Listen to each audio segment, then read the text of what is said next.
Friends, welcome back. Here is our next question from MCQ and case based scenarios of paper 3 CA final. Question number 21. An auditor's expert may be either an auditor's internal or an external expert. Which of the following cannot be an auditor's internal expert? Option A, partner of audit firm. Option B, temporary staff of audit firm. Option C, permanent staff of auditors network firm. Option D, a prospective CA soon to join the auditor's firm as a partner. So, from these options, option D will be the right answer because a temporary staff or a partner, existing partner, and a permanent staff of audit network firm can act as an auditor's expert, but a prospective CA soon to join the auditor's firm as a partner cannot act as an auditor's expert. Next question, question number 22. CA Samir, after developing the audit strategy of Menka Limited, developed an audit plan but finds a need to revise the materiality level set earlier, and therefore a deviation from the already set audit strategy is felt necessary. In this case, he should what he should do? First, he should revise his audit strategy and he should replan his audit plan, redevelop his audit plan. So, we'll find out the correct answer from the options. Option A, continue with the audit plan without considering the audit strategy. No, this is not the right option because he need to correct the audit strategy. He need to revise the existing audit strategy. Option B, drop the audit and withdraw from the engagement. No, because merely change or a revise in the materiality level, it is not necessary to drop out from the engagement. Option C, first modify the audit strategy and thereafter prepare the audit plan according to the modified strategy. So option C is the correct answer, even though we'll go to option B also. Devise a new audit plan and then change the strategy as per the revised plan. No, first you need to do audit strategy. You need to develop audit strategy. After that, basing on this strategy, you need to develop an audit plan. So you cannot go reverse, like audit plan first and then audit strategy. This is wrong. Okay, we'll go through the next question. Question number 23. Messrs. MNO and Co., a CA firm with three partners, are the statutory auditors of PCL Limited, a company engaged in real estate business. PCL Limited recently launched a real estate project in Bangalore, Whitefield location at an all-inclusive price of 5,500. PCL Limited also announced that their first 50 customers would be allowed a special inauguration discount of 10%. Mr. M, one of the partners of MNO and Co., and the audit engagement partner for PCL Limited, booked one 3 BHK flat and he was offered the all-inclusive price of 4,950 after 10% inauguration discount. Another partner, Mr. N, also booked one 3 BHK flat at an all-inclusive price of 5,500. Which of the following statements is correct? Here, merely looking that Mr. M is an engagement partner of PCL Limited cannot make him disqualified from being acting as a statutory auditor, because if he qualifies to be the first one of the first 50 customers, and since PCL Limited is also giving 10% discount to the other customers, this cannot be treated as a disqualification. Let's go through the options. Option A, Messrs. MNO and Co., being the auditor, shall not suffer any disqualification on account of such business transaction by Mr. M with audit clients, since Mr. N was not offered any discount in the booking price. So this is not the correct answer, because if Mr. M qualifies to be one of the first 50 customers, then the transaction will be valid and MNO and Co. is not suffering any disqualification. When comes to Mr. N, who has purchased it at 5,500, we may think that Mr. M has booked his plot after 50 customers. Maybe he might be a 51 customer. Okay, I will go through option B. Messrs. MNO and Co., being the auditors, shall not suffer any disqualification on account of such transactions by Mr. M and Mr. N with PCL Limited, since the third partner, Mr. O, has not done any business transaction with PCL Limited. This is illogical. Okay, this is not the correct answer. And then option C, Messrs. MNO and Co., being the auditor, shall not suffer any disqualification on account of such business transactions by Mr. M and Mr. N with the audit clients, since the business transactions with the audit client is in the ordinary course of business or allowed without any consideration on transaction price. Even if the transaction has been done during the course of ordinary business in and PCL Limited is offering any discount, any special discount because you are a statutory auditor, then you will suffer a disqualification. So even this option is wrong. We'll go through option number D.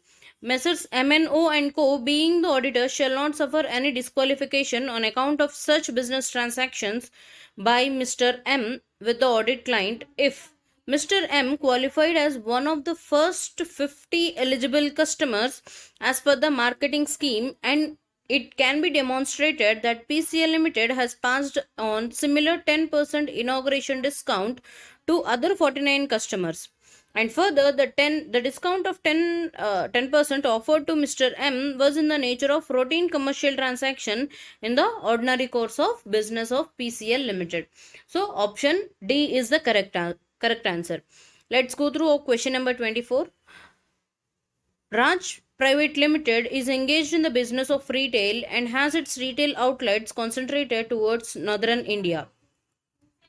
Currently, the company has 59 outlets, and the plan of the management is to take this to at least 100 over the next 2 years. The company is audited by Raj and Associates, a firm of chartered accountants who have been operating for over 200 years. However, they doesn't have much experience in the retail sector. Because of this fact, the audit team decided to plan efficiently for the audit of the financial statements of the company for the year ended 31st of March 2020, being their first year of audit. During the course of risk assessment by the auditors, it was discussed that the company is operating in an industry where the operations are not very complicated and mostly the processes are known to all. Considering the same, they decided that assessment of inherent risk should not be done for this company as that would be inefficient. However, the auditors will take due care of the control risks. The same assessment was deliberated upon, and after a lot of discussions, it was finalized like this. In the given situation, please advise which of the following would be correct. Here, straightforward, you can say that the assessment of this audit team for this company is wrong. Because just because this company is a private limited company and its processes and the operations are very well known to all, that cannot be a base to not to perform inherent risk assessments. So we'll go through the options and we'll decide which one is the correct answer. Option A, the assessment of audit team is correct. No, the assessment of audit team is wrong, which we have already discussed. So option A is incorrect. We'll go through option B. The assessment of audit team is wrong considering the fact that this is a private company wherein such assessment is not possible. Because this is a private limited company, you cannot say that it is impossible to perform inherent risk assessment. So option B is also wrong. We'll go through option C.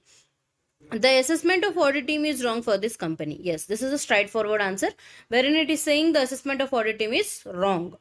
So option C is the correct answer. Even though we'll go through option D, the assessment of audit team is correct considering the fact that it has been thoroughly discussed. Just because you have discussed any particular concept thoroughly, that doesn't mean whatever you are doing is correct. So option C is the correct answer for this question. We'll go through the last question for today. Question number 25. Shits Private Limited is a company based out of Noida having operations in India and Dubai. The company's operations in Dubai have increased over the last 2 years and the management is earning very good profits. Because of the profits, the management also planned that they should now focus on strengthening of internal controls of the company, and for that purpose they have discussed with the statutory auditors to carry out the audit for the financial year ended 31st of March 2020 very rigorously. The report on internal financial controls is also applicable to the company, and hence the auditors during the course of their work asked for risk control matters from the company. During the year ended 31st of March 2019, risk control matrix was not available with the company and was prepared in a draft manner, and the same was shared with the audit team during that year, and the auditors completed their work on the basis of that. However, for the year ended 31st of March 2020, the auditors would like to have a robust documentation and are not ready to accept the same risk control matrix. In the given situation, please suggest what should be the course of action. So here audit team is asking for risk control matrix, the management has to give the same. So there is no any other alternative for this. We'll go through the options first. Option A, the request of the audit team is correct and the management should provide that. Yes, this is what we have analyzed from the question. This is what the management has to do. So option A is the correct answer, even though we'll go through the other options. Option B, the requirement of audit team is not justified considering the fact that last year same documentation was used by them. So this is wrong. Because the audit team what it is asking for is the correct one. We'll go through the option C. The requirement of audit team is not justified considering the fact that it's a private company and auditor anyways is required to perform rigorous audit processes. So even this option is not wrong. Sorry, even this option is wrong because the requirement of audit team is justified. Here the option is saying it is not justified. So option C is also wrong. We'll go through option D. In case of a private company on which internal financial controls report is required, the auditor is not allowed to take any risk control matrix from the management.